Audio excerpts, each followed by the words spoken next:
Oke ya, teman-teman. Jadi untuk kontrak perkuliahan terlihat ya di layar ya kontrak perkuliahannya. Jadi ini deskripsi mata kuliah dari sini saya nggak bacakan ya, silakan dibaca sendiri. Kemudian ini ada capaian pembelajaran ya. Kemudian ada ini untuk mata kuliah ini dua. Yang pertama mampu menjelaskan konsep dasar makroekonomi ya untuk masalah dan kasus yang relevan. Terus juga menjelaskan secara kritis perkembangan ekonomi makro dan menjawab isu-isu ekonomi dalam dunia nyata di tingkat sarjana tahun pertama. Jadi Anda juga perlu untuk membaca berita ya, untuk bisa mengetahui apa sih isu-isu utama gitu dalam makroekonomi, baik di tingkat nasional maupun di tingkat internasional. Ini layar kelihatan ya, dosen pengampu, betul di layar kalian? Ya betul Pak. Ya Pak, benar. Oke ya, jadi ini dosen pengampunya, ini ada kelas-kelasnya ya, ada 1, 2, 3, 4, 5, 6, ada 6 kelas ya. Kita di kelas yang paling buncit, kelas A, hari Jumat yang terakhir ya. Itu yang pertama saya, yang kedua Prof. Effendi, yang ketiga Mas Eki. Oke, ini rencana perkuliahannya ada 7 pertemuan sebelum UTS dan 7 setelah UTS ya. Pertemuan pertama kita hari ini yaitu akan bahas mengenai gambaran ekonomi makro, apa tuh objektif makroekonomi, data soal data. Di minggu kedua, minggu ketiga kita akan ngomong soal pengukuran kegiatan ekonomi, 4-6 perekonomian tertutup, dan nomor 7 adalah uang dan sistem keuangan. Setelah itu UTS masuk ke perekonomian terbuka, open economy. Terus kita ngomongin siklus bisnis di pertemuan 9, 10, 11, 12 pengangguran inflasi, dan 13, 14 pertumbuhan ekonomi. Oke, sebentar ya.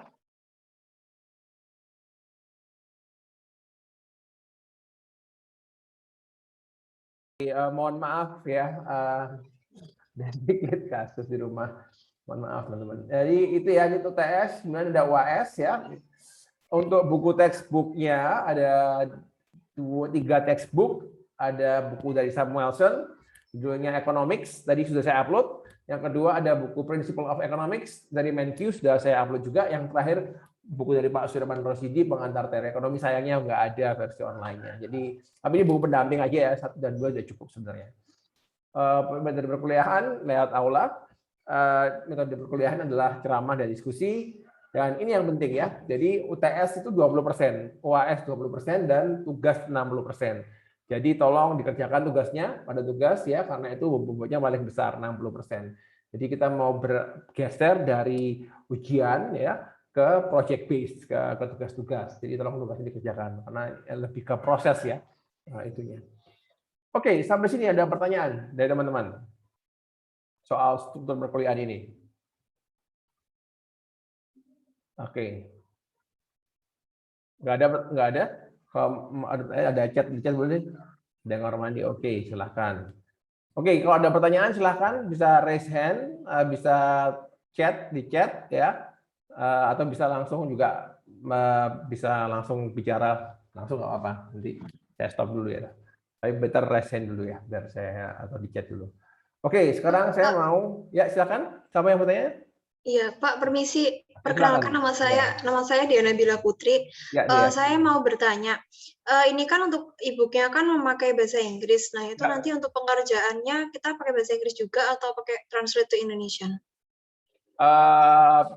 Terus bisa dua-duanya. Terserah kalian yang pakai bahasa apa ya. bahasa Indonesia. Ya. Ya baik, Bapak. Terima kasih. Ya, sama-sama dia. Ada yang lain yang mau bertanya? Oh, cukup jelas? Oke. Nah, oke.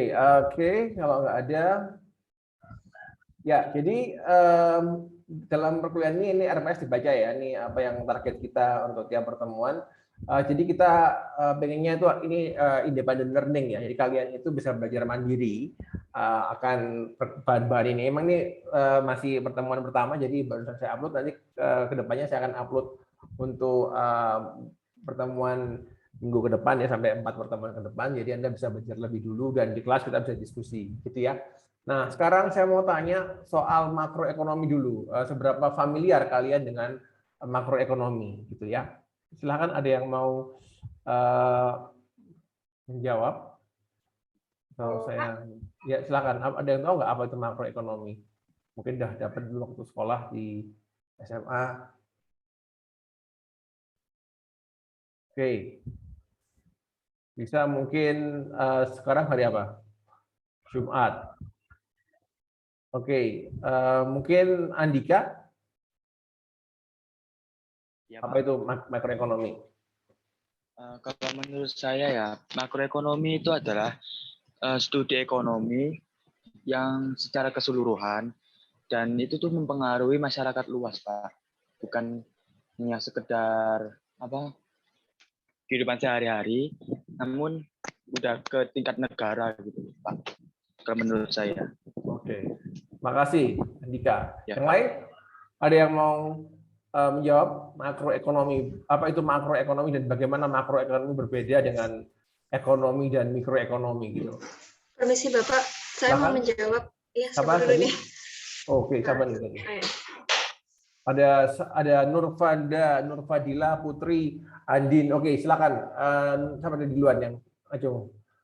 Di layar saya yang paling kiri Nurfadila. Nurfadila dulu deh. Pojok kiri. Silakan Nurfadila.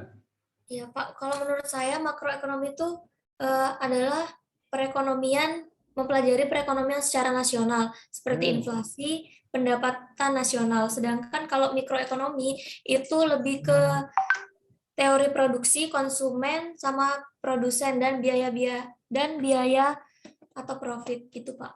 Oke. Terima kasih Nurfadila. Bisa diturunkan tangannya. Oke, sekarang saya mau ya mungkin tadi ada Arisa. Silakan Arisa. Baik Pak, terima kasih atas kesempatannya. Kalau menurut saya sendiri, ekonomi makro itu adalah ilmu yang mempelajari studi tentang ekonomi secara keseluruhan, yaitu tingkatnya sudah nasional seperti itu. Oke, thank you. Sekarang saya minta diturunkan dulu tangannya semuanya. Saya mau kasih pertanyaan baru. Nah, sekarang mau turunkan dulu semua tangannya, Leli, Andin. Nah, sekarang kenapa sih kita perlu belajar makroekonomi? Ada yang bisa jawab nggak? Mengapa kita perlu tahu makroekonomi? What's the benefit gitu? Ngapain coba kita belajar ini? Penting nggak sih gitu? Ada yang mau? Silakan raise hand. Andin Juliana di tempat saya yang nomor 1. Terus Diana. Oke, Andin dulu. Andin, Diana, terus dia ya. Silakan. Ya, terima kasih Pak atas kecepatannya. Saya Andin. Menurut saya belajar makroekonomi itu penting ya Pak, karena kita bisa mengetahui pertumbuhan negara, bagaimana pertumbuhan ekonomi negara itu dari tahun ke tahun tuh gimana gitu kan Pak. Terus kita juga bisa belajar tentang bagaimana sih cara kayak mengatasi pengangguran di Indonesia ini, kayak kan juga bisa meningkatkan pertumbuhan ekonomi itu juga. Terus kita juga mengetahui banyak informasi tentang kayak kebijakan-kebijakan pemerintah, tentang kebijakan fiskal atau kebijakan moneter lainnya gitu. Itu Pak menurut saya Pak. Terima Oke, kasih. terima kasih Andin. Diana, silakan. Iya Pak, apa suara saya terdengar? Agak lirih, tapi tetap terdengar. Halo? Ya, terdengar Diana. Kalau menurut saya, kenapa kita harus belajar makroekonomi itu karena kita kan hidup di sebuah negara ya, hidup bernegara. Jadi karena makroekonomi sendiri itu kan ekonomi yang dilihat secara luas di suatu negara gitu. Jadi kita juga harus tahu mengetahui tingkat inflasi di negara itu seperti apa, karena itu kan juga akan mempengaruhi gaya beli kita juga gitu. Terus tingkat pengangguran dan tingkat pekerja seperti itu Pak. Terima kasih. Terima kasih Diana. Dia silakan. Oh iya, halo Pak. Ya, Apakah silakan. suara saya terdengar? Jelas sekali Oh ya. ya. Silakan. Oh iya. Kita perlu belajar makroekonomi itu kan soalnya kan kegiatan suatu negara dan guna untuk mengkaji kebijakan pemerintah untuk mengatasi masalah ekonomi. Nah, masalah ekonomi itu kayak ada inflasi, pengangguran, pertumbuhan, dan pembangunan ekonomi, nilai kurs mata uang, dan lain-lain seperti itu sih Pak. Terima kasih. Oke, jadi hanya sekedar untuk Pak tahu ya. Oke, tadi ada yang cowok tadi saya Epras Nugroho. Silakan Epras. Ada opini lain nggak? Jadi kita sekedar paham ya, memahami gitu, memahami. Oh sorry, koneksi saya terputus. Ya. Stop share. Oh.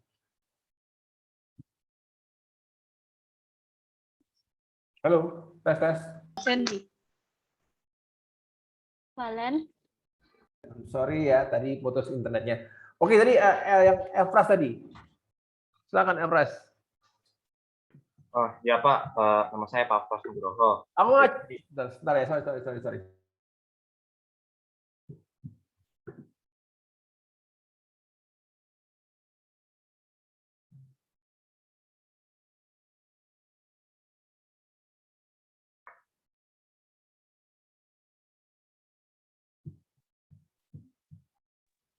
Jumat sama Andika apa hubungannya, Rek? Sorry ini ada gangguan sedikit. Oke, lanjut Emres. Gimana tadi? Kenapa ya kita perlu tahu soal kondisi makroekonomi?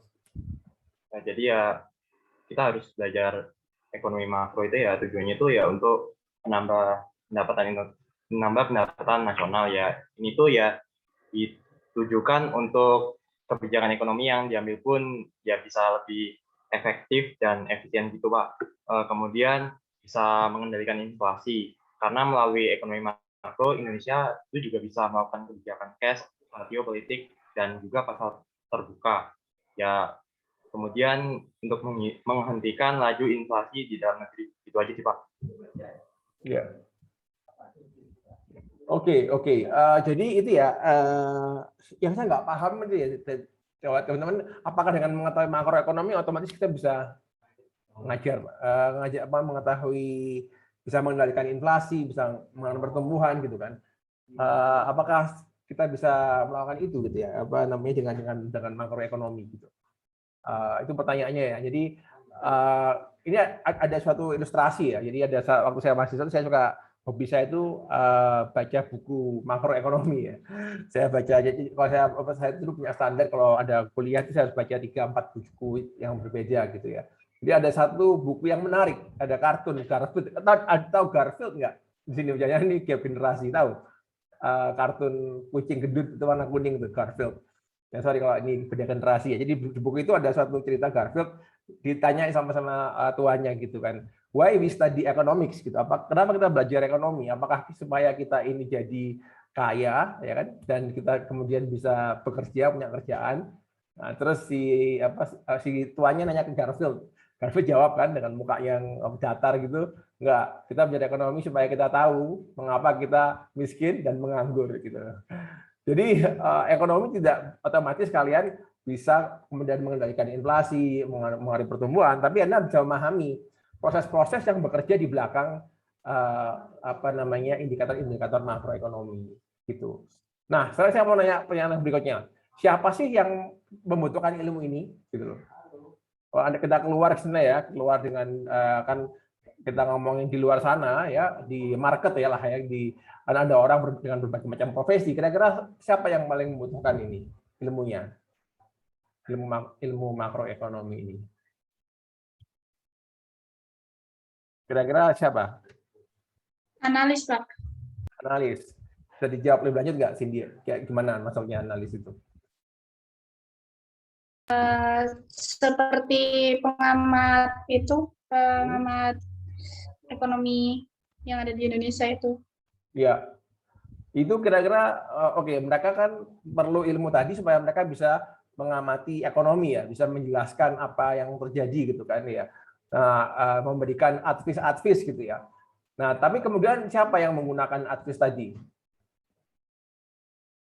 Permisi Ada juga Bapak. yang, silakan sama nih. Permisi, saya Bunga Anggreni. Ya, silakan, Bunga. Jadi di sini saya akan menyampaikan opini saya. Siapa sih yang membutuhkan ilmu ekonomi ini? Pastinya masyarakat, Pak. Karena masyarakat di secara luas siapa? Masyarakat yang mana gitu kan? Masyarakat. Oh gitu. Khususnya masyarakat yang membutuhkannya seperti masyarakat, kan di sini ilmu ekonomi makro membahas mengenai inflasi dan juga isu-isu mengenai ekonomi. Jadi masyarakat yang khususnya berhubungan dengan ekonomi tersebut yaitu masyarakat seperti maksud saya apa sih namanya? Masyarakat yang berhubungan dengan bisnis kayak begitu, Pak. Menurut saya, Pak. Iya. Oke. Ya, terima kasih, Bunga. Ya, yang lainnya, Dea, mungkin? Permisi Bapak, siapa tadi saya? Dea Putri ya. Oh iya. Ada dua Dea, sorry. Dea, silakan Dea. Iya Bapak. Nggak kedengeran suaranya dia. Ya Putri ya. Ini Oh, Ya, sudah ada suaranya, Pak? udah. Menurut saya yang paling menguntungkan untuk ekonomi makro adalah pihak produsen ya, Pak. Karena seperti yang kita ketahui, ekonomi makro itu melihat jumlah pengangguran, inflasi, pertumbuhan GDP itu sangat mempengaruhi jumlah produksi yang akan mereka Oke, dia. Terima kasih. Kayaknya ada masalah koneksi bandwidth ya. Oke. Kaulan Sadida?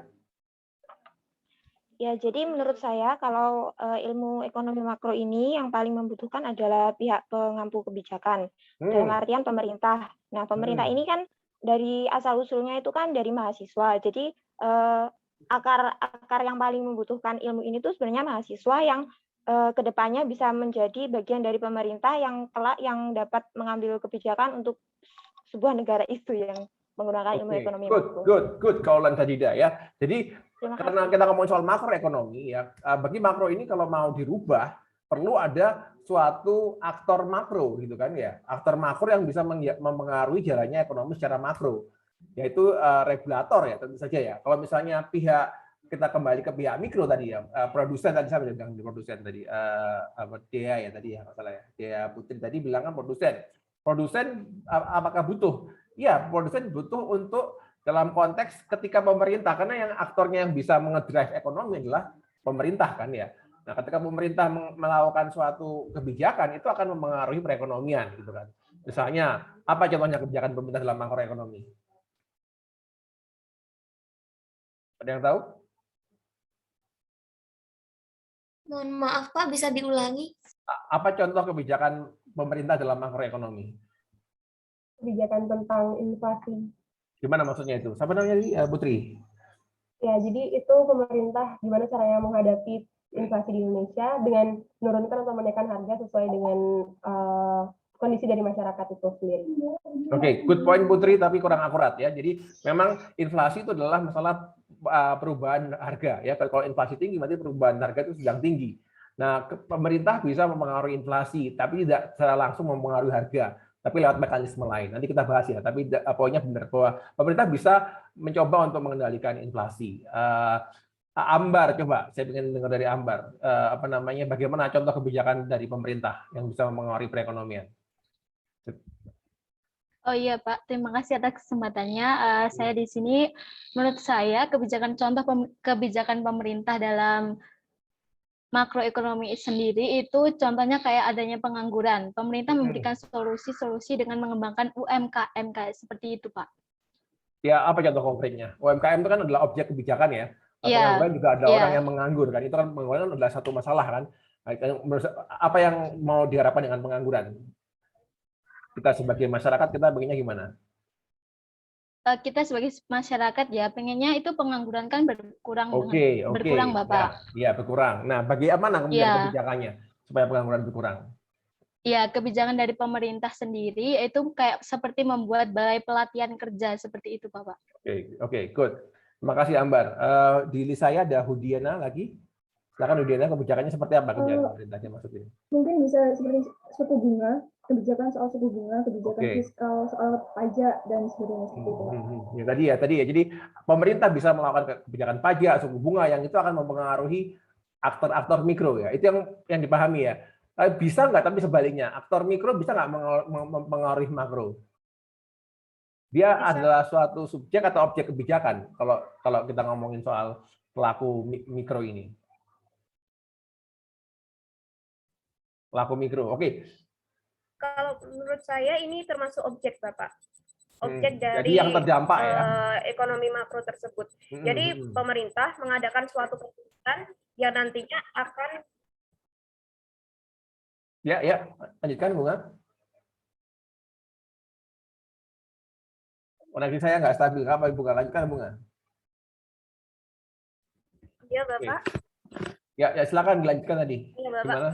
Menurut saya di sini di ekonomi makro, masyarakat di sini dijadikan sebagai objek, yaitu objek dari kebijakan-kebijakan pemerintah tersebut. Jadi pemerintah melakukan suatu kebijakan yang nantinya akan diselenggarakan atau dilakukan oleh masyarakat tersebut, yaitu yang berhubungan dengan ekonomi mikro begitu, Bapak.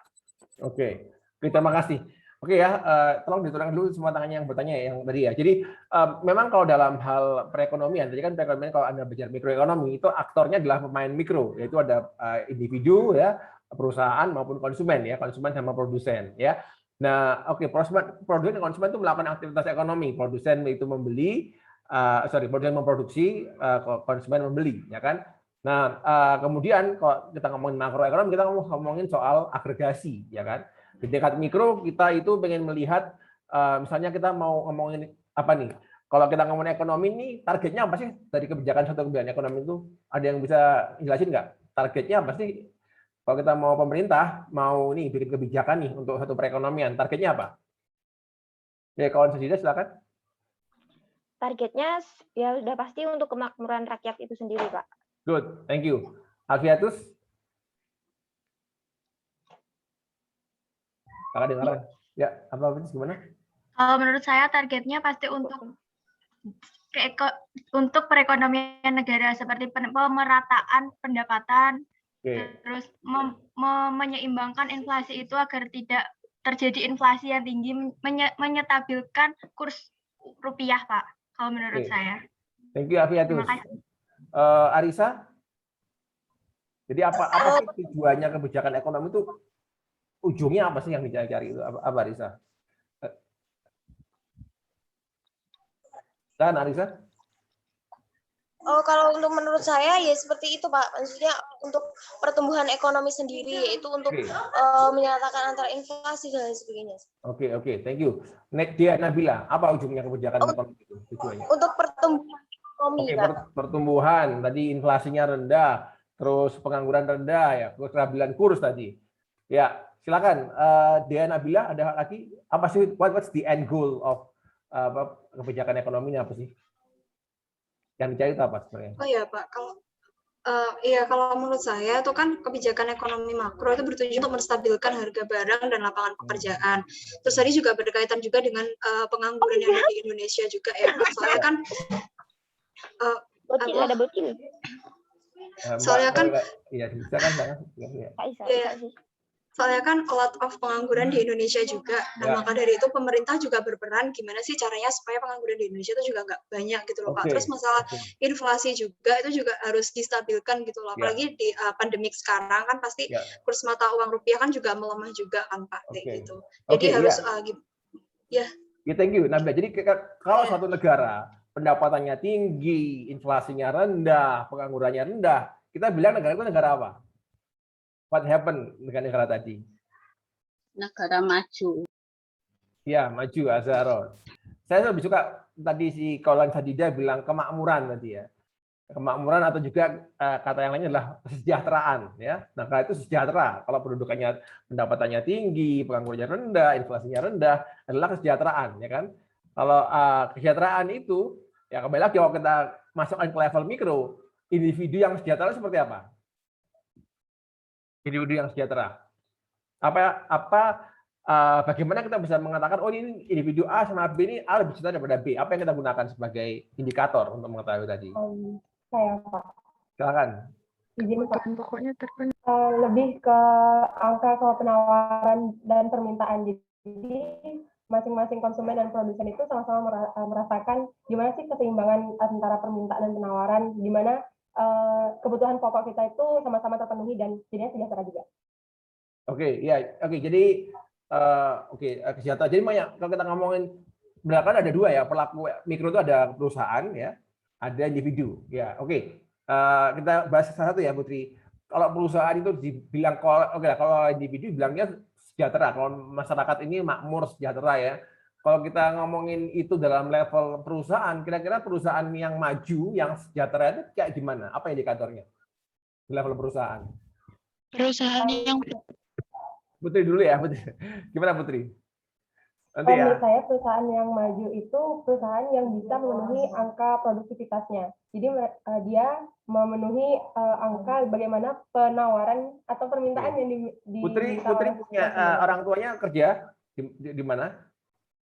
Pegawai negeri sipil. Bukan negeri sipil ya. Oke, ya. Itu jawabannya masih belum tepat ya, Putri. Tapi terima kasih atas produktivitas itu penting buat perusahaan, tapi itu bukan jawabannya yang apa namanya saya cari gitu. Gimana kita tahu perusahaan itu sejahtera? Tadi siapa tadi yang mau Dea tadi gimana ya? Perusahaan yang maju itu yang gimana? Yang sejahtera itu gimana? Gimana? Kalau menurut saya perusahaan yang maju itu yang memiliki income yang besar, yang memiliki profit yang besar. Oke, that's good. Profit, ya, ya, good. Tadi ya, profit ya. Apa tuh profit? Keuntungan. Keuntungan. How kita mengukur profit gimana? Antara biaya produksi kita dengan pendapatan kita itu lebih besar pendapatan kita. Ya, betul. Kalau suatu pendapatan satu perusahaan lebih besar daripada biayanya, dia dapat profit, ya kan? Nah, bahkan kalau kita lihat perusahaan ini sejahtera atau enggak, gimana profitnya? Kalau profitnya naik terus, berarti perusahaan tambah sejahtera. Ya, paham ya? Jadi perusahaan yang sehat, yang sejahtera ya, yang profitnya besar, ya, dan yang naik terus, gitu kan? Pada level individu. Pendapatan bulanannya, gaji mungkin. Ya, pendapatan si objek yang bersangkutan tadi ya. Nah, jadi ini artinya bahwa kita tuh perlu suatu indikator nih untuk bisa bilang individu atau perusahaan itu dalam kondisi yang baik, yang sejahtera ya. Nah, itu kalau kita ngomongin mikroekonomi, di mana aktornya adalah mikro, perusahaan maupun apa namanya individu atau rumah tangga. Nah, kalau makroekonomi, kita ngomongin siapa nih aktor yang kita bicarakan di sini? Pemerintah mungkin. Pemerintah, Bapak. Pemerintah, oke. Pemerintah, Pak. Oke, ya tadi kan kalau tadi, oke, coba acung dulu ya, jangan. Oke, misalnya tadi ya kalau kita ngomongin kan, kita ngomongin tadi kesejahteraan suatu individu ya, pelaku mikro tadi ya, itu adalah dilihat dari pendapatannya. Kalau dia kalau dia perusahaan dari profitnya gitu kan. Nah, kalau di makroekonomi kita ini siapa yang objek observasi kita siapa? Objek observasi kita. Negara ya, betul, negara. Negara ya adalah suatu unit kelompok masyarakat gitu ya. Nah, negara. Jadi negara ini kita lihat negara ini kaya atau negara ini miskin kan gitu kan ya. Kalau tadi di mikro kita lihat dari tingkat pendapatannya, perusahaan dari profitnya, kalau level negara ini kita lihat apanya. Yang membedakan ini negara maju, negara berkembang, negara kaya, negara miskin dari apanya? Ada pendapatan nasional. Ya, pendapatan nasional atau GDP ya, ada GDP bilang gross domestic product ya. Oke, terima kasih. Novia Ramadhani, siapa nih tadi nih yang ngacung-ngacung nih di sini saya. Oke. Tidak Pak, maaf kepencet tadi mau jawab, sudah dijawab. Oke ya, jadi pendapatan nasional kan pendapatan individu, pendapatan nasional. Nah, udah paham ya sekarang. Nah jadi ada yang mencoba menganalogikan ya. Ini di sini ada nggak yang pernah pengen masuk ke kedokteran tapi gagal di sini? Bisa ngaco nggak? Ada nggak? Saya pengen tahu, saya penasaran. Ada nggak di sini? Coba angkat tangan. Yang pengen masuk ke kedokteran tapi nggak kesampaian, ada nggak? Nyasar di sini, nggak ada ya? Oke. Ya Pak, dulu waktu SMP saya pengen banget jadi dokter, tapi SMA-nya nggak lulus ini tes IPA. Oke, terima kasih Andin testimoninya. Yang lainnya ada nggak yang waktu kemarin SNMPTN atau milih ke kedokteran? Ya, ada nggak? Oke, tahu nggak siapa ekonom yang dulunya pengen jadi dokter? Khatib Basri, pernah nggak Khatib Basri? Khatib Basri itu mantan Menteri Keuangan kita, ya kan? Itu pengen jadi dokter dulu, tapi nggak gagal, terus masuknya malah ke ekonomi di UI ya. Jadi ada paralel ya. Kalau kita ngomongin ekonomi, nggak semua orang bisa relate mungkin ya. Kalau kita ngomongin soal individu kesehatan seorang manusia itu kita semua orang bisa relate kan. Semua orang punya belum tentu semua orang punya perusahaan ya. Belum tentu semua orang punya penghasilan. Anda mungkin belum punya penghasilan ya kan. Tapi kalau Anda semua punya badan yang sehat atau nggak sehat gitu kan. Nah, kalau kita ngomongin soal individu, soal sehat nggak sehat, gimana cara mengetahuinya? Apa individu sehat atau nggak sehat? Indikator apa yang kita gunakan? Silakan angkat tangan, menjawab.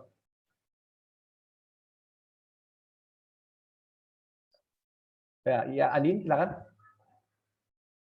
Bagaimana kita tahu individu sehat atau nggak sehat? Dari mananya?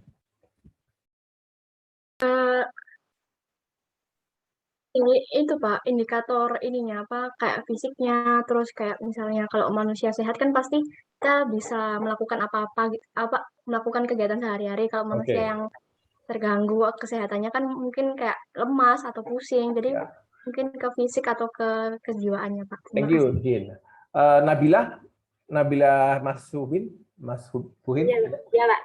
Kalau menurut saya menggunakan indikator tahapan keberhasilan pembangunan ekonomi ya Pak, karena mencakup dari pendapatan per kapita, indeks kualitas hidup, sama indeks pembangunan manusia. Jadi kita bisa tahu sehat enggaknya individu itu Pak. Oh, oke.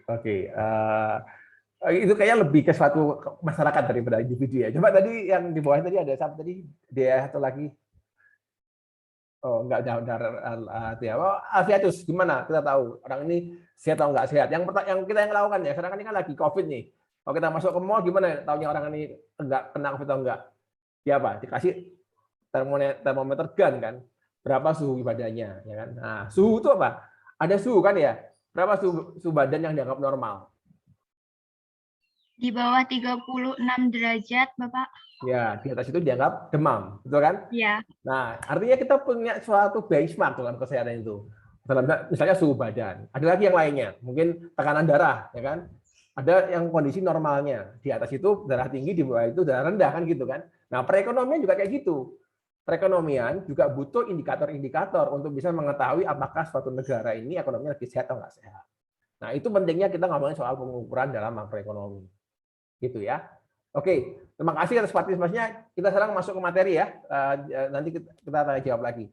Nah, sekarang saya masuk ke materi dulu. Oke. Apakah layar saya terlihat, teman-teman?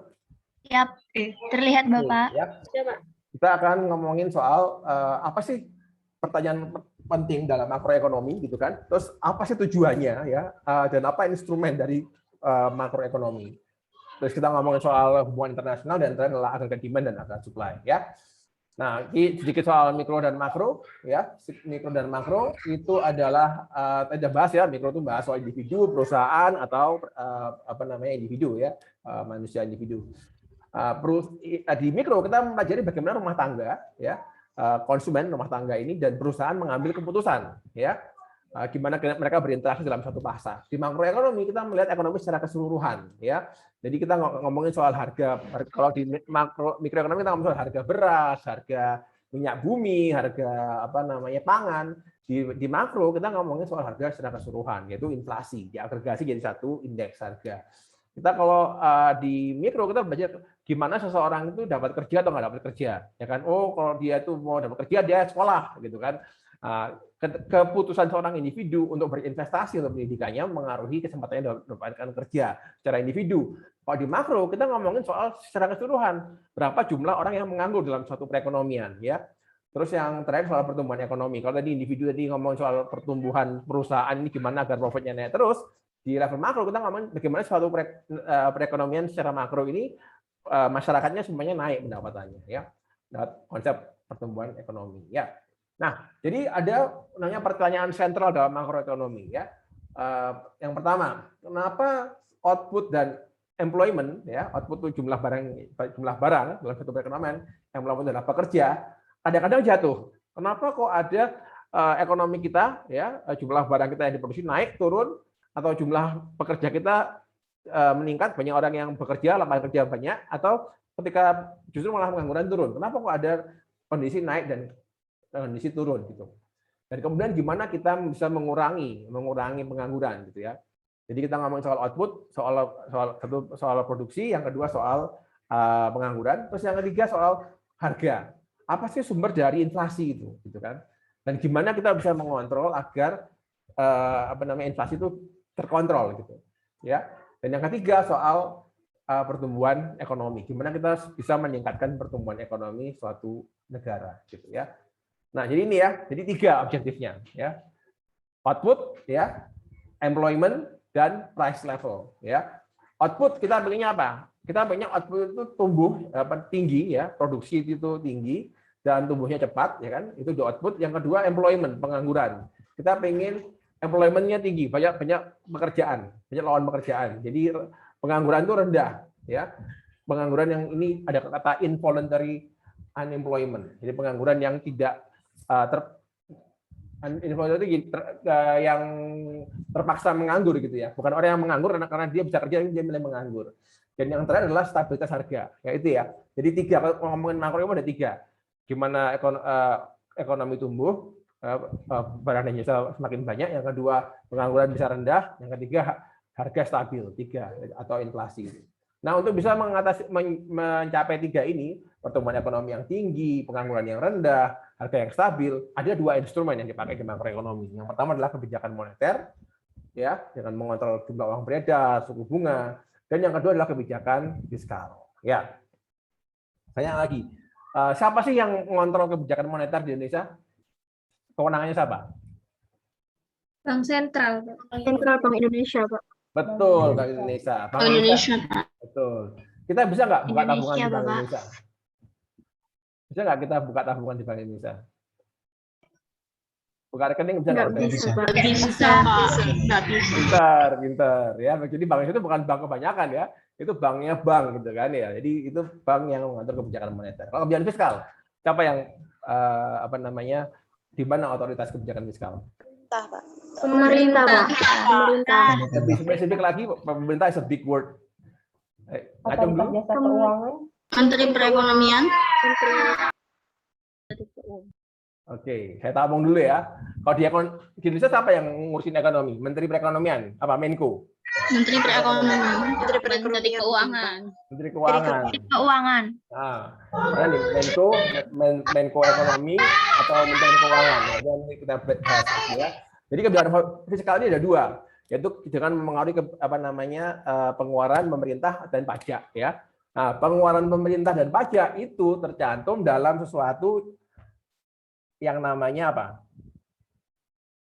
Di mana kita bisa melihat pengeluaran pemerintah. Oh, bentar ini. APBN. Betul. Siapa yang rancang APBN? Tugasnya siapa? Presiden dan perwakilan rakyat. Presiden yang menyusun, terus DPR yang kemudian mensahkan. Oke ya, bagus ya. Nah, oke, nanti kita bicara lagi ya soal itu ya. Lanjut sekarang tadi outputnya tadi ya GDP naik. Nah, sekarang saya akan nggak bahas yang detail ya. Ini detail di sini kita ngomongin soal ada GDP untuk pengukuran output. Ada juga ada GNP ya. Itu PR-nya nanti ya, PR-nya kalian. Apa itu GDP? Apa bedanya GDP nominal sama GDP real? Ya, apa bedanya sama GNP? Nah, itu tugas kalian nanti. Kita diskusi hal itu ya. Nah, ya GDP itu kenapa kok jadi kalau output ya? Output ini adalah konsep yang mau diukur, mengukurnya dengan GDP dan GNP ya. Jadi GDP yang dilihat adalah pertumbuhannya. Kalau pertumbuhannya itu stabil dalam jangka panjang, itu namanya ekonomi bagus ya. Economic growth adalah pertumbuhan dalam GDP, pertumbuhan dalam standar kehidupan ya. Oke, ini adalah pertumbuhan dari jadi konsep pertumbuhan ekonomi ya. Pertumbuhan ekonomi itu gimana ngukurnya? Ada yang tahu nggak? Oh, ekonomi Indonesia tumbuh 5%, pertumbuhan ekonomi Amerika tumbuh 2%. Silakan Azhara. Sarah, ngacung dulu. Sarah gimana Sarah? Silakan Sarah. GDP tahun ini dikurang sama GDP tahun lalu dibagi GDP tahun lalu. Ya, jadi pertumbuhan dari GDP. Betul ya Sarah? Oke, sekarang GDP yang mana? GDP nominal, GDP real? Sarah? GDP real. Oke, real. Oke, tahu nggak bedanya apa sama nominal? Real itu kalau nggak salah yang udah terpengaruhi sama inflasi dan lain-lainnya. Oke, ya itu betul. Jadi ada hubungan sama tingkat inflasi. Nanti lagi ya. Bedanya GDP 5, GDP real. Jadi adalah pertumbuhan ekonomi di Amerika ya dengan real GDP, pertumbuhan dengan pertumbuhan real. Kita lihat ini ada saat tahun 1930 nih pertumbuhannya negatif nih ya. Ini 0, ini di bawah negatif ya. Pernah sampai di atas 10% itu, di bawah 10% di tahun 1930-an gitu. Ada yang paling tinggi tahun 40-an dan sampai hampir 20% ya. Terus turun lagi di tahun 40-50 tuh mungkin 45 gitu, hampir 10% bahkan lebih gitu ya. Jadi up and down. Nah, kalau pertumbuhan ekonomi itu positif, artinya GDP semakin banyak. Kalau negatif, itu berarti GDP-nya malah mengkeret, ya. Jadi GDP tahun ini turun dibandingkan GDP tahun lalu, gitu kan. Nah, Indonesia pernah nggak mengalami negatif growth dalam pertumbuhannya? Ada yang bisa ngacung? Bisa jawab? Apakah Indonesia sejak tahun berapa nggak tahu, zaman Pak Harto sampai sekarang pernah nggak mengalami pertumbuhan ekonomi negatif? Pernah, Pak. Kapan itu, Arisa? Saat pandemi ini. Betul. Satu saat pandemi. Ada lagi satu lagi. Ada 2 titik waktu di mana terjadi. Di tahun 98, Pak, waktu krisis moneter. Betul, 100 buat Arisa. Ya, jadi itu adalah 2 titik waktu di mana kita punya negatif growth, ya. Saat tahun 98 dan tahun 2000 ini, saat pandemi ini, ya. Tahu nggak berapa persen kontraksi ekonominya Arisa? Tahun 98. Gimana Pak, bisa diulangi jaringannya jelek jadi berapa persen negatif growth-nya tahun 98, tahu nggak berapa persen? Nggak tahu. Nggak tahu. Oke, ya, good. Ya, coba lihat ya, coba di PR-nya kan ya, PR GDP nominal, GDP real, terus GNP itu apa? Tiga itu bedanya apa? Terus yang ketiga, kita lihat pertumbuhan ekonomi Indonesia. Ya tadi ada 2 titik waktu kan, tahun 98 sama tahun ini. Berapa persen reduksinya, ya. Terus normalnya kita tuh tumbuh berapa persen sih? Nah, terus bandingkan sama negara tetangga. Kalau kita mau bandingkan negara di dunia, kira-kira negara mana nih yang mirip sama Indonesia kira-kira? Yang kita bisa jadikan bandingan lah. Kalau kita misalnya mau membandingin diri kita ya, apakah kita ini sudah bekerja keras nggak dalam misalnya menghasilkan suatu nilai, ya kan? Kita cari orang yang selevel kita kan, maksudnya ya yang kecerdasannya yang mirip sama kita, yang kondisi sosial ekonominya sama kita bandingin nih nilai kita, yang satu IPK-nya 3,5, satu 3,0 atau 2 komen. Nah ini berarti kalau gitu kenapa ini? Berarti karena effort, ya kan? Yang satu mau belajar, satu nggak mau belajar. Kenapa? Ini sama-sama mirip kok, yang sama-sama ekonominya menengah, sama-sama juga level pintarnya sama, yang satu belajar, yang satu nggak belajar, gitu kan ya.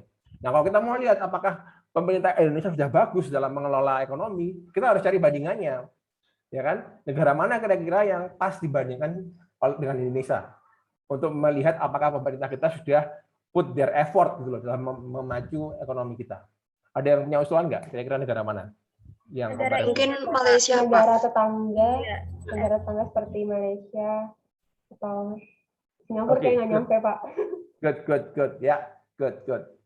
Negara tetangga ya, Malaysia, oke, ya oke. Negara tetangga kita sama aja negara tetangga kita.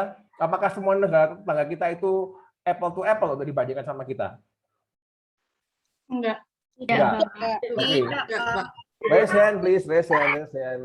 Yang mau semua saya pusing. Oke, ya coba. Apakah semua negara tetangga kita itu comparable nggak dibandingkan sama kita? Oke, Putri, silakan.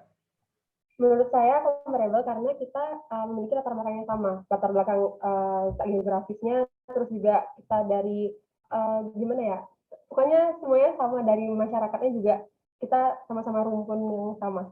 Oke, thank you Putri. Bunga? Terima kasih Bapak. Ya kalau menurut saya tidak sama Pak. Sama Pak. Dari kebijakannya sudah berbeda. Mungkin memang negara tetangga, memang sumber daya alamnya itu memang mungkin hampir sama. Tapi kebijakan yang dilakukan oleh pemerintah itu berbeda Bapak. Terima kasih. Justru kan itu yang mau kita lakukan. Kita kan mau tahu apakah pemerintah kita sudah melakukan upaya yang baik dalam mengelola ekonomi. Maka kita mencari tetangga kita kan, tetangga kita yang kondisinya mirip gitu kan, mirip dari segi sumber daya alam, dari potensi SDM-nya, culture-nya. Nah, kalau ada perbedaan pertumbuhan berarti kan ini kan masalah mismanagement dalam hal pengelolaan ekonomi ya. Jadi jawabanmu itu alasannya mendukung si Putri tadi sebenarnya. Jadi walaupun ada yang lagi yang punya pendapat yang lain? Apakah siapa sih negara tetangga kita? Malaysia, oke. Siapa lagi? Kemudian ada Malaysia, ada siapa lagi? Singapura ya, ada Brunei, ada Filipina, ada Thailand, ada Myanmar gitu kan, ada Vietnam, ada Laos. Kira-kira mana yang lebih tepat sama kita dibandingkan? Mana yang nggak pas? Silakan. Singapura, Pak. Ihsan, gimana Ihsan? Yang tepat mana, yang nggak tepat mana dibanding sama kita? Masih di mute, Ihsan. Halo, Ihsan? Ya, mohon maaf Pak, masih kemit. Ya, silakan. Ihsan. Jadi menurut saya yang tepat itu seperti negara Thailand, Filipina, di mana tuh keadaan sekitarnya atau teknologinya itu masih hampir sama dengan kita, mulai dari lebih memfokuskan kepada pedagang-pedagang, masih sama lah, pedagang dan agraris ya. Dari sektor ekonomi ya mirip ya, karena masih agraris. Oke, terima kasih Ihsan. Yang lain, Arisa? Kalau mungkin yang sama seperti kita, seperti tadi yang disampaikan yaitu Thailand dan ini. Kalau yang untuk sangat berbeda yaitu Singapura, Pak. Kenapa Singapura itu? Kenapa kok Karena berbeda? dengan kita gimana perekonomian di sana itu udah lebih maju daripada kita gitu, selangkah lebih maju daripada kita. Ya. Oke, thank you Arisa. Dian, Nabila, silakan.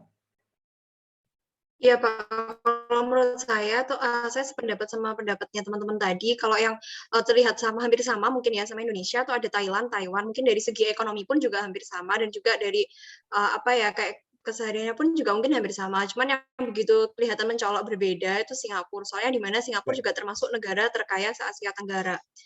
Terima kasih. Ya, terima kasih. Ya, jadi kalau Anda belajar makroekonomi karena objek yang kita pelajari adalah level negara, maka Anda harus mau nggak mau sering nengok kiri kanan, ya, nengok negara-negara lain, ya kan? Karena kebijakan makro maupun yang sifatnya itu fiskal maupun moneter itu berlaku untuk seluruh Indonesia Raya, ya kan? Misalnya pemerintah mengenakan pajak PPN 10%. Anda mau ke Papua, Anda mau ke Aceh, mau ke Kalimantan, kena semua kan PPN 10% gitu kan. Ya, jadi kita nggak bisa membandingkan apakah kebijakan PPN kita lebih baik nggak dibandingkan sama apa gitu kan. Pasti kita ngomong sama negara lain sebagai benchmark. Jadi penting untuk saling melihat negara lain, dan penting untuk melihat yang perbandingan yang apple to apple. Dan saya setuju tadi, Malaysia kan secara demografis ya mirip sama kita, negara penghasil sawit terbesar tuh Indonesia dan Malaysia gitu kan. Sama-sama negara Muslim mungkin dari segi culture gitu. Yang membedakan apa? Tapi ada satu hal yang kontras membedakan antara Malaysia dan Indonesia. Satu hal itu menurut saya sangat signifikan. Apa tuh? Apa yang walaupun kita sama ya? Dari pemerintahannya. Pemerintahannya sama seperti Putri, pemerintahannya. Apa? Kenapa? Fokus pengembangannya, Pak. Oke, nggak jelas tuh. Maksudnya pengembangannya gimana? Maksudnya apanya? Apa yang walaupun kita bisa bilang bahwa Malaysia adalah perbandingan yang dekat dengan Indonesia untuk membandingkan kondisi kualitas kebijakan makroekonomi, tapi ada hal-hal yang harus kita catat sebagai ini hal yang berbeda antara Malaysia dan Indonesia yang punya pengaruh. Silahkan angkat tangan. Ya, Azharo silakan.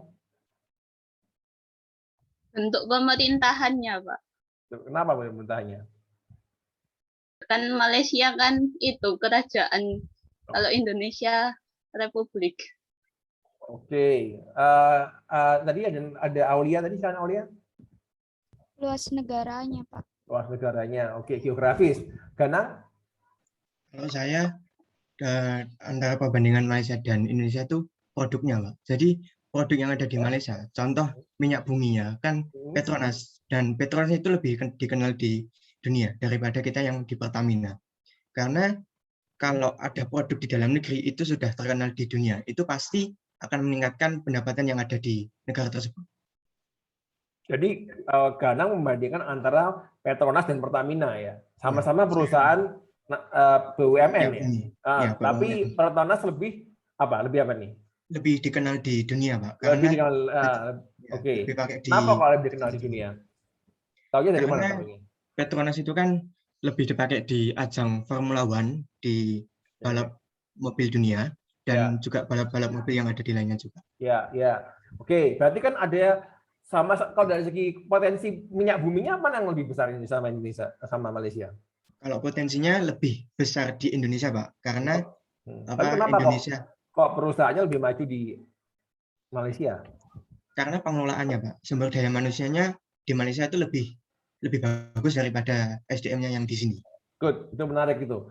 Yang dua pertanyaan. Yang pertama, gimana kita mengukurnya? Kita tahu dari kita selalu perlu pengukuran negara ini sehat atau nggak sehat, apa ukurannya, ya kan? Tadi SDM-nya lebih maju dilihat dari apanya, ya itu PR yang pertama. Yang kedua, kenapa kok bisa kayak gitu, ya? Itu silakan dipikirkan, nanti kita bisa diskusi di pertemuan berikutnya. Tadi ada yang ngomongin soal bentuk kerajaan, ya. Kerajaan, iya betul, kerajaan, tapi kan sebenarnya mereka kan demokrasi juga, ya. Karena kan yang memimpin negara bukan raja di Malaysia, ya. Siapa yang memimpin? Perdana Menteri, kan? Ya, jadi raja kan cuma simbol doang gitu, ya. Jadi kita sama-sama demokrasi. Kalau dari konteks itu kurang pas sebenarnya kalau dari situnya. Ada satu hal yang tadi geografis tadi bagus juga, ya kan? Malaysia cuma satu, Pak, cuma 2 pulau gitu. Kita tuh pulaunya banyak gitu kan, ya. Ngurusnya juga beda-beda. Etnisnya cuma 2, Melayu sama Cina. Kita ada Batak, ada Madura, ada Dayak, ya kan? Beragam sekali, ya. Jadi itu mungkin juga salah satu faktor yang membuat ruwet kalau ngobrol itu karena banyak etnis, ya. Tapi ada satu hal yang penting lagi yang teman-teman belum sebutkan, penjajahnya. Siapa yang menjajah mereka? Inggris, Pak. Kalau kita Inggris, apa? Pak.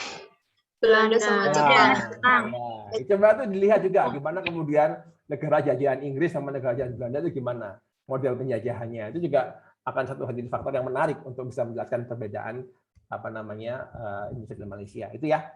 Oke, saya lanjut lagi. Oke, ini tadi ya, ini soal ngomongin pertumbuhan. Nah, ini ada lagi nih. Tadi soal ada nominal, ada real, ada sekarang ada lagi aktual sama potensial. Kira-kira bedanya apa nih aktual sama potensial? Potensial GDP sama aktual GDP, ini PR ya, dijawabnya nanti. Aja dulu. Oke. Nah, sekarang kita tadi sudah ngomongin soal ini. Jadi indikator pertama output tuh pakai GDP lihatnya. Yang kedua, terutama bukan GDP-nya, tapi pertumbuhan GDP-nya, ya. Itu yang pertama. Yang kedua, employment. Kita pakainya high employment. Jumlah pekerjaan banyak dan unemployment, pengangguran itu rendah, ya. Nah, ini penting kenapa? Karena pengangguran itu ada yang bilang lebih kerasa sakit daripada pertumbuhan ekonomi. Kalau ekonomi tumbuh 10%, orang mungkin nggak banyak yang ngerasakan. Yang ngerasakan cuma orang-orang tertentu. Tapi kalau pengangguran, nah ini suatu hal yang dirasakan oleh banyak orang, gitu ya. Oke. Nah, ini kita ngomong soal pengangguran nanti, soal pengangguran, ya. Ini jadi ini tadi ya kan kita resesi ya, saat resesi, ini resesi tahun 1930 ekonominya jatuh ya, pertumbuhan ekonomi negatif.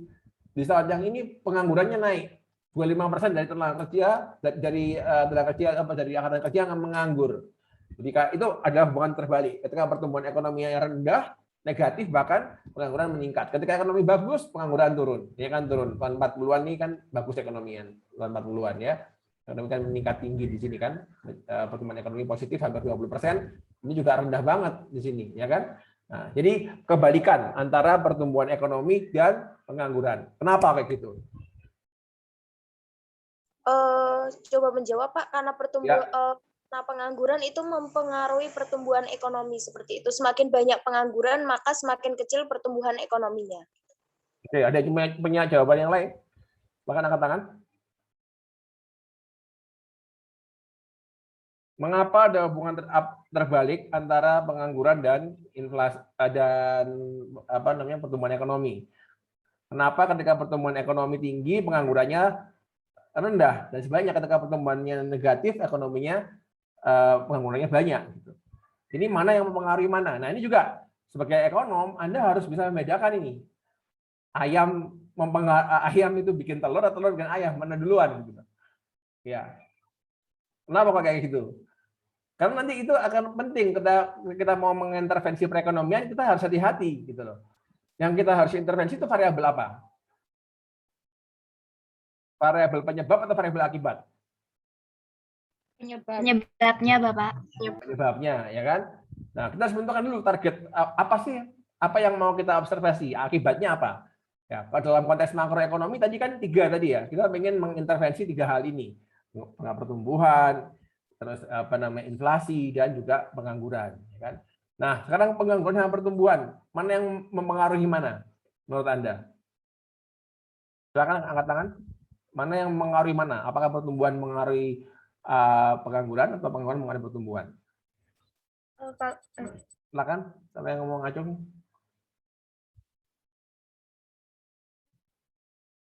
Belajar dari Menteri Ekonomi nanti. Oke, Leli, silakan. Leli Nur Hidayah. Izin menjawab, Bapak. Silakan, Leli.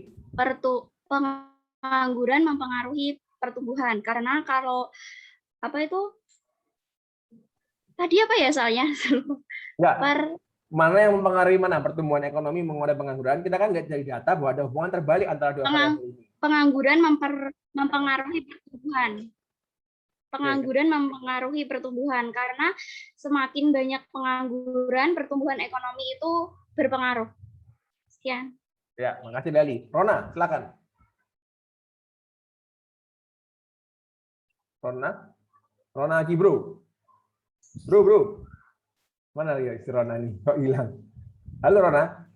Pengangguran mempengaruhi pertumbuhan. Sama ya berarti ya. Oke, tapi yang jawabannya berbeda. Pengangguran mempengaruhi pertumbuhan. Ya. Oke, sama kayak si tadi ya. Halo Pak. Leli ya. Bro ya. Oke, thank you Bro. Ada yang punya jawaban berbeda nggak? Is it possible the other way around? Alasannya Pak. Gimana alasannya Bro? Silakan. Karena dengan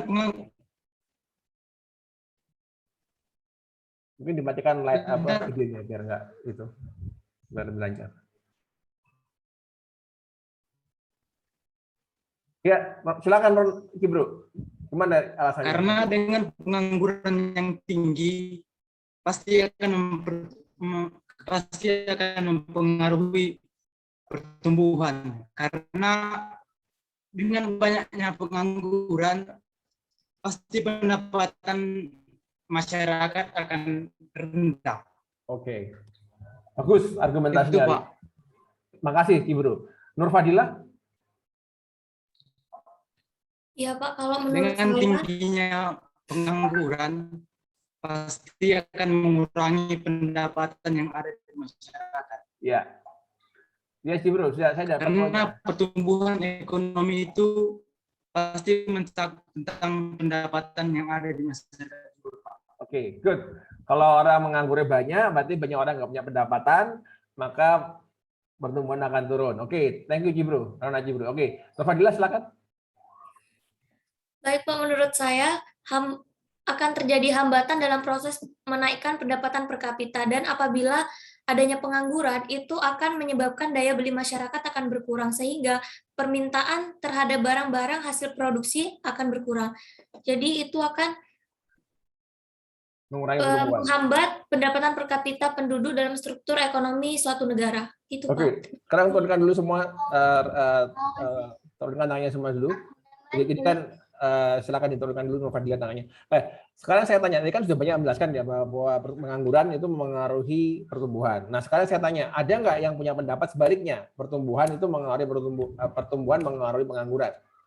Ada yang punya pendapat seperti itu nggak? Silakan, siapa tadi? Ais, silakan Ais. Bentar Pak. Menurut aku karena jika pertumbuhan ekonomi itu tidak dibarengi dengan lapangan usaha, jadi kesempatan kerja dan kapasitas itu jadi kecil, jadi banyak penganggurannya gitu. Jadi ya jika pertumbuhan ekonomi nggak dibarengi dengan lapangan usaha yang banyak dan jumlah penduduknya kan selalu meningkat setiap tahunnya, maka akan mengakibatkan pengangguran itu mengalami kenaikan. Oke, terima kasih Ais. Putri silakan. Kalau menurut saya sendiri, jika semua masyarakat atau sebagian dari masyarakat lebih banyak memilih untuk menganggur, berarti siapa dong yang akan mengangkat pertumbuhan ekonomi? Siapa yang bakal melakukan produktivitas? Ya itu tadi jawabannya sama kayak yang tadi. Jadi pengangguran mengaruhi kebalikannya. Pertumbuhan mengaruhi pengangguran bisa nggak? Gitu. Ya. Pertumbuhan. Ya, saya mau cari opini yang berbeda ya. Jadi teman-teman sebagai seorang ekonom kita harus selalu punya dua pendapat ya. Jadi ekonom selalu ngomongin apakah pertumbuhan ekonomi itu bagus? Ya, iya bagus ya kan.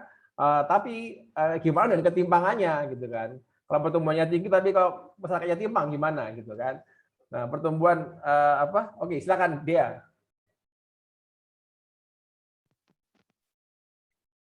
Nggak kedengaran Dea suaranya. Oke, kayaknya ada masalah. Pak, sudah terdengar? Ya. dengar. Ya. Iya, menurut saya pengangguran itu bisa mempengaruhi pertumbuhan bisa mempengaruhi pengangguran karena saat pertumbuhan ekonomi menurun, itu para produsen mencari cara bagaimana memangkas biaya ekonomi sekecil mungkin, yaitu dengan cara mengurangi para pekerjanya, sehingga pengangguran akan meningkat seperti itu. Bagus, ya. Kalau pertumbuhan ekonomi itu, ingat ya, pertumbuhan ekonomi kan dari GDP. GDP kan menunjukkan tingkat pendapatan, ya kan? Kalau pertumbuhan ekonomi turun, banyak orang yang mengalami penurunan pendapatan, baik di level konsumen maupun di level produsen. Ketika produsen itu mengalami pengurangan pendapatan, ya kan, artinya kan profitnya turun. Makanya kalau ekstrim sampai rugi, gitu kan. Bagaimana perusahaan mengatasi kerugian dengan cara memotong biaya, ya kan? Apa biaya yang paling besar? Itu adalah biasanya manusia. Ya, kalau kita pasang mesin, udah dikasih listrik selesai gitu kan, nggak mungkin minta UMR gitu. Tapi kalau manusia itu tiap tahun minta kenaikan gaji dan lain-lain ya kan. Jadi perusahaan ini sudah mendingan dipecat aja, dikurangi karyawannya, dirasionalisasi. Ya, jadi ketika pertumbuhan ekonomi turun, itu bisa menciptakan pengangguran gitu. Karena perusahaan mengurangi jumlah cost-nya dengan cara membuat mem-PHK ya kan. Nah, gitu ya, itu baru ekonomi harus selalu punya dua pendapat ya. Bahkan ada presiden Amerika, saya lupa namanya, pernah bilang, aku tuh pengen cari ekonom yang buntung ke tangannya. Jadi cuma punya satu tangan. Kenapa? Setiap kali aku minta konsultasi sama ekonom, mesti dia bilang on the other hand. Jadi yang mana di A atau B gitu kan ya. Jadi ekonom selalu punya dua pendapat ya. Itu menariknya ekonomi itu ya. Oke, kita lanjut dulu ya. Jadi itu sudah membahas soal pengangguran. Terus kita ngomongin soal harga ya. Harga ini agak tricky karena ini makroekonomi, kita ngambilnya seluruh harga, dia agregasi dengan suatu yang namanya CPI atau Consumer Price Index ya, CPI. Nah, ini CPI itu apa? That's your homework ya. CPI itu apa dan bagaimana CPI itu menghitung inflasi. Ini contohnya inflasi ya. Inflasi ini ada saat tinggi ya. Nah, kita lihat ada nggak hubungannya kan pertumbuhan ekonomi sama pengangguran ya. Ada nggak hubungannya sekarang sama inflasi? Sama itu. Inflasi tahun berapa tadi? Ini oil price shock. Ada harga minyak naik tinggi. Oke. Nah, ini inflasi tinggi, inflasi rendah ya. Ini Anda pelajari lagi nanti. Nah, jadi untuk mengendalikan tiga ini ya, Anda harus jadi atau nggak avatar ya. Avatar kan ada pengendali api, pengendali bumi, ini pengendali ekonomi gitu ya. Anda punya dua alat pengendali ekonomi. Yang pertama fiskal, yang kedua moneter ya. Nanti tahun dipelajari lagi lebih detail apa itu kebijakan fiskal, apa itu kebijakan moneter ya. Dan sebagai catatan, makroekonomi itu makro sama mikro lahirnya mana duluan? Mikro, Pak. Mikroekonomi. Mikro lahir duluan. Baru ketika ada masalah makroekonomi, depresi besar, baru makroekonomi lahir, gitu ya. Nah, ini kebijakan moneter saya nggak akan bahas terlalu detail ya. Anda belajar dulu, nanti kita diskusi minggu depan. Terus ada juga ekonomi kita itu nggak cuma kita kontrol sendiri, ada faktor luar yang mempengaruhi ekonomi kita, gitu kan. Lewat perdagangan maupun lewat finansial kayak investasi asing gitu ya, itu juga mempengaruhi perekonomian kita gitu ya. Jadi kayak misalnya negara kita gimana agar ekonomi kita meningkat, ekspor atau impor yang lebih dibesarkan? Ekspor, Pak. Nah, kalau kita ekspor artinya kita itu memenuhi kebutuhan negara lain ya kan, kita mengekspor ya kan. Kalau kita menghidupi kebutuhan negara kita, terutama negara-negara kecil ya, kita akan terbatas sama konsumsi dalam negeri. Orang kita, kalau kita misalnya kita punya barang yang misalnya itu barang yang mahal, itu kalau dijual dalam negeri susah karena income-nya rendah. Kita cari pasar luar negeri. Dengan punya pasar luar negeri, ekonomi tumbuh lebih cepat, ya kan? Tapi ada resikonya. Apa resikonya? Kalau suatu negara itu punya ekspor yang tinggi, atau sektor ekspor itu dominan dalam perekonomian suatu negara, apa resikonya? Ada yang bisa jawab? Mungkin angkat tangan boleh. Kalau menurut saya dari sumber daya alam ketersediaan SDM. Siapa yang bicara nih? Putri, oke. Nah, Putri gimana? Sukma Kalau juga. menurut saya dari ketersediaan sumber daya alam yang dimiliki suatu negaranya. Oke, terima kasih Putri. Saya ulang pertanyaan ya. Sukma tadi. Ini ada Sukma Resen, mana anaknya Sukma? Halo Sukma, Mbak Sukma. Oke, saya ulang pertanyaan Iya, ya. Pak. Apakah ekspor? Saya bilang kan bahwa ekspor ketika satu negara itu ekspornya tinggi itu bagus, ya kan? Karena dia bisa tumbuh lebih cepat daripada kalau dia hanya melayani konsumen domestik, ya kan? Tapi ada risikonya apa resikonya kira-kira, Ambar?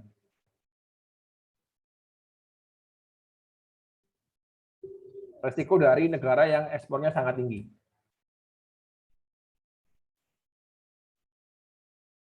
Bisa jawab nggak, Ambar? Nggak kedengaran suaranya. Oke, saya ke Valentina dulu ya. Valentina. Apa resikonya ketika satu negara itu punya ekspor yang tinggi? Bergantung pada ekspor untuk menggerakkan perekonomian negaranya. Apa resikonya, Valentina?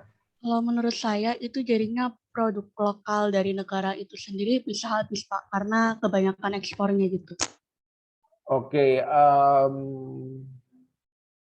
mungkin maksudnya masyarakat lokal tidak bisa menikmati barang ekspor tadi gitu. Oke, ya. Oke, terima kasih Valentina. Nabila, Mas Bukin? Kalau menurut saya, kalau misalnya ekspornya memang sangat besar, kalau tidak menggunakan prinsip ekonomi berkelanjutan, kuantitas SDA atau sumber daya faktor produksinya akan berkurang, Pak. Jadi untuk kedepannya nggak bakal maksimal lagi ekspornya. Ya, itu jawabanmu itu benar kalau asumsinya bahwa ekspornya terbesar adalah ekspor bahan mentah. Ya, ekspor sumber daya alam, sehingga itu bisa menghabiskan sumber daya alam. Itu jawabannya benar kalau asumsinya seperti itu. Nah, kalau kita ekspor kita tinggi, terutama kalau kita ekspornya kita ke satu negara, misalnya tahu nggak negara mana yang paling besar ekspor kita kemana? Ke Cina ya, Cina itu besar sekali ekspor ke Cina. Artinya apa? Ekonomi kita tergantung sama Cina. Ketika Cina ekonominya jatuh, ekonomi kita ikut jatuh gitu kan. Nah, itu resiko dari perdagangan internasional. Di satu sisi kita bisa akan tumbuh lebih cepat daripada kalau kita hanya melayani domestik kita sendiri, tapi di sisi lain membuat kita fragile. Jadi kita sangat tergantung sama dunia. Dunia gerak dikit ya, ada perubahan apa, kita jadi kolaps ekonominya gitu ya. Itu resiko dari international trade ya. Lebih gampang penyakit ekonominya juga gitu, semakin gampang menyebar ke negara lain. Ya. Oke, jadi itu satu hal yang kita diskusikan lebih lanjut di program terbuka ya. Nah, oke. Sekarang kita masuk sama sebagai ekonom kita butuh alat untuk memahami ekonomi ya. Di mikro Anda sudah belajar nggak ini soal demand dan supply?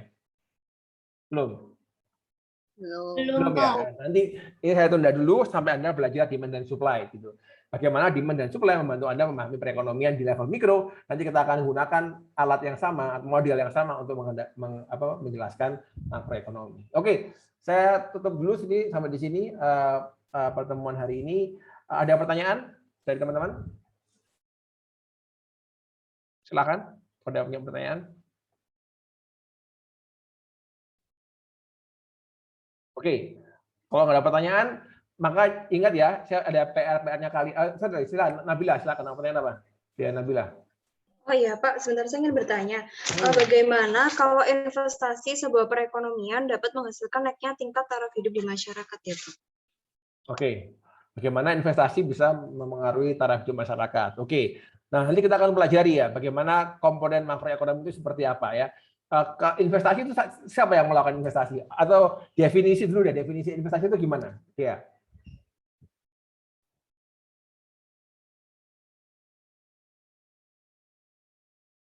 Apa definisi investasi? Definisi investasi itu apa? Suaranya putus-putus. Definisi investasi. Halo. Halo ya. Oh iya. Iya, salah satu komponen dalam perhitungan produk domestik bruto atau investasi itu kegiatan menanamkan modal, baik uang maupun bentuk aset lainnya, dengan harapan kalau akan mendapatkan keuntungan setelah kurun waktu tertentu. Seperti itu, Pak. Ya. Menurut saya. Ya, itu kan dari definisinya sudah kelihatan bahwa kalau investasi itu akan memperbesar suatu memperbesar pendapatan ya tadi dibilangnya. Ya kan? Jadi harapannya bahwa dengan investasi itu akan memperbesar suatu potensi produksi gitu kan. Suatu perusahaan misalnya mau investasi, misalnya membangun suatu pabrik baru, ya kan? Harapannya apa? Harapannya dengan pabrik yang lebih baru, dia akan memproduksi dengan teknologi yang baru, harga yang lebih murah, sehingga bisa menghasilkan pendapatan yang lebih besar. Ya kan? Jadi investasi itu penting buat perekonomian karena kalau dengan investasi yang tinggi, maka kemampuan kita memproduksi lebih besar. Ya, kalau produksi lebih besar, maka akan mendapatkan income yang lebih besar buat masyarakat. Ya kan? Kalau kita ngomongin soal dalam konteks masyarakat, gitu ya. Tapi hati-hati, definisi investasi dalam ilmu ekonomi ya itu beda dengan di ilmu finance atau keuangan. Ya, kalau Anda beli emas itu bilang investasi nggak kalau di finance? Anda beli saham, ya, nah itu beda itu nanti PR-nya juga itu apa bedanya investasi di ilmu keuangan, ilmu manajemen, di akuntansi sama di ilmu ekonomi. Ini itu PR-nya juga itu ya. Oke, ada lagi yang mau bertanya yang lainnya? Oke, Tina, Triana, silakan. Pak mau tanya, kan tadi kaitannya sama pertanyaan Gea tadi kan mengenai investasi gitu. Saya mau bertanya, andaikan suatu perusahaan kita berinvestasi kepada suatu perusahaan gitu, kemudian perusahaan tersebut mengalami kebangkrutan, apa yang terjadi dengan saham itu? Terus kemudian bagaimana gitu? Ya, investasi ke perusahaan terus bangkrut ya. Kemudian kita itu investasi kita itu kita harus kembali ke definisi awal dulu ya, Arisa. Apa yang dimaksud dengan investasi? Kalau dalam ilmu ekonomi, investasi itu ialah ketika ada pertambahan alat produksi. Ya, barang itu dalam ekonomi ada dua, barang yang untuk dikonsumsi, ya, sama barang yang digunakan untuk memproduksi barang lain. Nah, barang yang digunakan untuk memproduksi barang lain itu namanya barang modal. Ya, jadi investasi adalah pertambahan barang modal dalam perekonomian. Jadi kalau Anda investasi ke perusahaan itu belum dianggap investasi dalam sudut ekonomi. Ketika uang yang Anda investasikan, misalnya Anda beli saham ya, saham itu kan Anda beli kepemilikan perusahaan. Nah, duit yang didapat dari perusahaan dari penjualan saham itu ketika oleh perusahaan digunakan untuk membeli mesin, untuk membangun pabrik, membangun barang modal, ya kan? Kalau mesin itu kan barang modal, mesin itu kan dibeli untuk menghasilkan barang kan? Ya, mesin itu barang modal, pabrik itu barang modal karena di pabrik itu akan menciptakan barang baru kayak gitu kan. Nah, baru itu dianggap investasi dalam sudut pandang ilmu ekonomi. Kalau Anda beli saham aja, tapi perusahaan nggak menggunakan uang saham tadi untuk membeli barang modal atau membangun barang modal, itu nggak dianggap investasi dalam ilmu ekonomi. Sama kayak juga ada orang beli tanah, aku beli tanah. Nah, itu konsepsi awam atau ilmu keuangan itu adalah investasi. Beli tanah sekarang, nanti tahun depan harganya naik, dijual, dapat keuntungan. Itu secara ekonomi nggak ada. Kenapa? Itu cuma perpindahan kepemilikan. Ya kan? Barangnya nggak bertambah dalam ekonomi. Tapi kalau Anda kan gini kan, kalau kita ngitung berapa kapasitas produksi suatu bangsa, suatu negara, ya hitung aja berapa jumlah barang produksi yang ada dalam negara tadi. Nah, investasi adalah penambahan barang modal dalam satu negara. Kalau barang modalnya bertambah, itu bisa menghasilkan barang yang lebih banyak, gitu kan. Nah, jadi bisa meningkatkan barang itu kan kalau diukur pakai GDP tadi ya, GDP-nya meningkat maka ekonomi akan tumbuh. Gitu ya. Oke, ada lagi yang mau bertanya? Ada yang mau tanya lagi? Oke. Oke, kalau nggak ada, mungkin ya ikut itu ya, PR-nya ada silahkan cek ya di cek di aula ada PR ya. PR-nya salah satunya ialah bikin ini, ada PR untuk ini question for discussion halaman 384 di makroekonomi di Economics Samuelson. Ini kerjain ini, kerjain ada 8 soal. Setelah kerjakan itu sorry belum kelihatan ya. Nah ini ya, kelihatan belum?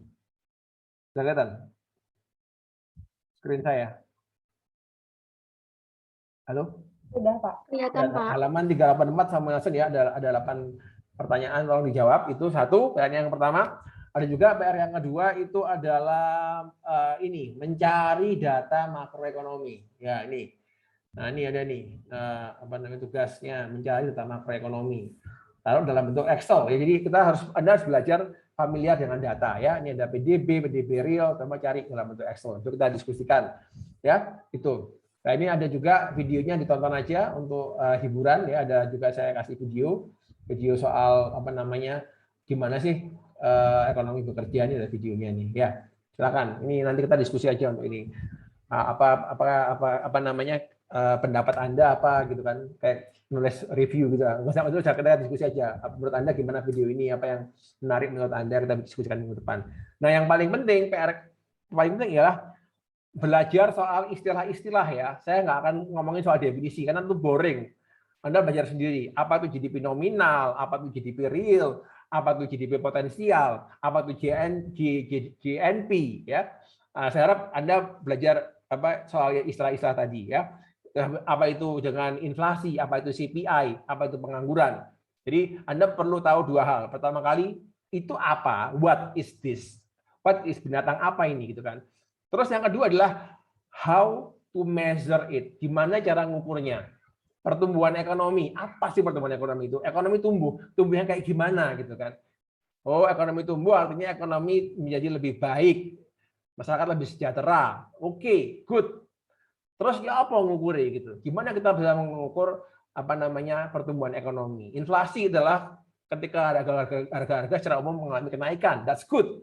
Definisinya gimana cara mengukurnya ya? Jadi nggak cuma Anda harus ngerti definisinya, tapi Anda juga perlu paham cara mengukurnya ya. Measurementnya harus paham. Oke, jadi kalau Anda suruh ngitung, ada punya data GDP, nih data GDP Indonesia selama 10 tahun, hitung pertumbuhan ekonomi. Nah, Anda bisa gitu. Ini inflasi, gimana cara hitung inflasi? Ya, nggak cuma paham istilahnya, tapi juga paham gimana cara mengukurnya. Ya, oke, ada pertanyaan soal PR-nya? Ya, semua istilah-istilah cari definisinya dan cari gimana cara mengukurnya. Pendapatan per kapita, apa itu? Ya kan? Itu apa sih pentingnya? Ya, sama kayak itu loh. Suhu badan, apa itu? Suhu badan adalah suhu tubuh, ya kan, yang diukur dari kulit, gitu kan. Nah, kenapa? Apa pentingnya tahu suhu badan? Karena suhu badan itu adalah indikator dari demam. Ketika di atas ini, maka dia sakit. Kayak gitu loh. Pertumbuhan ekonomi itu apa sih gitu? Gimana cara mengukurnya? Kenapa penting mengukur itu gitu ya? Ya, Diana Nabila silakan. Iya, Pak, halo. Iya, untuk penugasannya kali ini nanti kita ngumpulinnya dalam bentuk form PDF atau gimana, Pak? Dalam PDF. Oh ya, dalam baik, PDF. Pak. Jadi nanti Terus, itu silakan ya, ada lagi. Ya, terus apa ini kan tugas individu kan ya, Pak? Nah, Ya. itu paling lambat kapan, Pak, deadline-nya? Ada di situ, tanggal 17. Oh ya, baik. Ada Oh di ya. situ. Iya, baik, Bapak. Terima Oke, kasih. silakan Zara. Pak, maaf izin bertanya, untuk yang buku pertanyaan tadi yang halaman 384 itu nomor 1 sampai 8 atau bagaimana, Pak? Iya, sampai 8. Nah, terima kasih, Pak. Ya. Ya, jadi itu PR-nya nanti yang PDF tadi 1 sampai 8 plus ditambahin sama tadi yang PR yang saya sampaikan tadi ya soal definisi-definisi. Ya, definisi-definisi soal inflasi, soal GDP nominal, GDP real, itu saya minta Anda juga menjelaskan selain itu dalam satu file PDF yang sama. Jadi nanti ada dua pengumpulannya, tugas satu PDF, satu file Excel. Excel isinya ialah data-data ya. Anda belajar mencari data makroekonomi ya. Itu. Jadi definisi-definisi Anda harus tahu apa itu definisinya, gimana cara mengukurnya gitu kan. Nanti kemudian datanya di file Excel gitu. Oke, semuanya paham? Ada yang mau Pak, saya izin bertanya. Ya, silakan Retno Wahyu Arini. Untuk format tugas, format nama pengumpulannya bagaimana ya, Pak? Ya, good point. Ya, nama dan NIM ya. Nama NIM supaya saya gampang ya, nama NIM gitu ya. Kasih penamaan filenya pakai nama dan NIM. Nama underscore ya, Pak? Nama underscore NIM ya. Ini saya tambahin ya di keterangan sini. Nama underscore NIM terus tugas week 1 gitu. Cindy silakan. Permisi Pak, mau tanya Silakan, untuk yang mencari data itu kita hanya mencari data, hanya mencari datanya saja. Apa perlu kita cari GDP dan Kenapa? Cari datanya aja Mbak. Ini cuma cari data dan kalau nggak salah dalam bentuk grafik juga ya. Jadi ada grafiknya juga selain data ya. Jadi nanti kemudian dalam bentuk it's not mine. Ya dalam data sama grafiknya ya Mbak. Jadi cuma nggak usah kasih apa-apa, cuma dikasih itu aja ya, dijelasin aja. Oke. Ada lagi? Saya ingin bertanya lagi Pak, tapi bukan tentang PR. Silakan Cindy. Oh, saya Retno Pak. Oh, sorry, Retno. Sorry. Silakan. Saya ingin bertanya tentang absensi hari ini Pak. Jadi karena di course tidak ditemukan kan ada absensi, Oke. kemudian untuk yang di presensi juga tidak ada push me-nya tadi. Jadi absensi hari ini bagaimana ya Pak? Terima kasih. Oke, ketika kalian mengakses materi pembelajaran di aula, itu akan terhitung absen, ya. Jadi itu juga kontrol kita. Anda ini belajar nggak sih, gitu kan? Dikasih macam-macam tapi nggak pernah disentuh kan, ya. Berarti kan nggak pernah dibaca, gitu ya. Jadi kita akan lihatnya di sana, gitu. Jadi pastikan Anda mengakses semua sumber yang ada di apa namanya di itu ya, di apa namanya di aula, ya. Materinya diakses itu. Karena kita punya data login. Anda kalau login apa namanya kita tahu, oh ini yang login di sini, ini yang login di sini gitu ya. Jadi tolong di itu. Gitu ya, Pak. Ada lagi yang mau tanyakan?